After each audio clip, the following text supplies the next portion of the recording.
Concerning shooters here for Blue Collar Prepping. You know, a couple weeks ago, or maybe it was a week ago, I was out getting some supplies and stuff for baking bread, and everything was, I could find everything everywhere I went, except for one thing, yeast.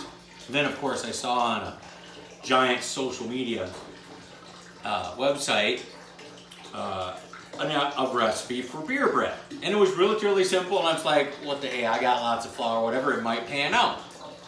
All right, so you ready to steal the shot at it? Because here's the recipe. The beer bread recipe. It's one 12-ounce can of warm beer, and I'll explain that in a minute. 3 cups of flour, 1/4 cup of sugar, then you bake approximately for 50 minutes at 350 degrees. The actual recipe said between 40 and 60 minutes. So, now, warm beer. I've had friends that have done that, and they said it didn't really turn out. Though if you've ever baked bread, you know that to activate the yeast, you got to be right around 105 degrees Fahrenheit. So I warmed it up in a pan, and I'll show you exactly how I did that. You can't just arbitrarily put it in a pan, but I use this old wonderful veggie steamer, threw it in a pan of water, set the can in there, and then my thermometer went, and it worked great. Matter of fact, I did 2 different batches at a time, as you could probably guess, and here's the result. So we haven't tasted it yet, but we did cook it today.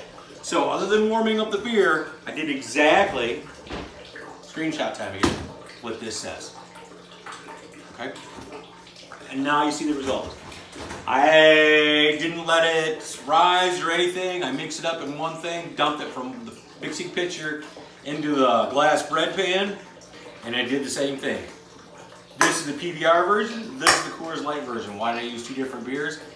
Why not? You know, tastes great, less filling, Diet Coke, Diet Pepsi, whatever. So, one thing of note, this has got almost twice the amount of alcohol per 12-ounce can that this does. So I was kind of curious to see how that would affect things. And as you can see, it didn't really affect things. Now, the Coors Light brand bread, it's a little darker, but they went in the oven at the exact same time, okay? I get out my bread knife. Let's take a look at the inside. It's still warm. They've been out for an hour. A little rough.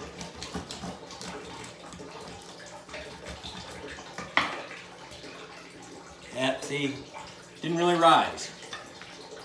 And it worked. Didn't really good. It's kind of doughy. Kind of heavy. Tastes like sweet bread. So now the Coors Light one. Ow! I don't cut the end of my finger up.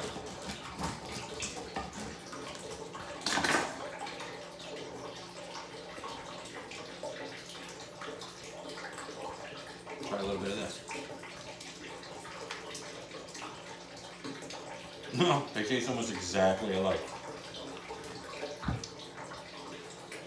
It's a little thick, a little doughy, and it would be, of course, if it didn't rise at all. So a couple of things that if you're going to try this because you can't find these, a couple things I would do.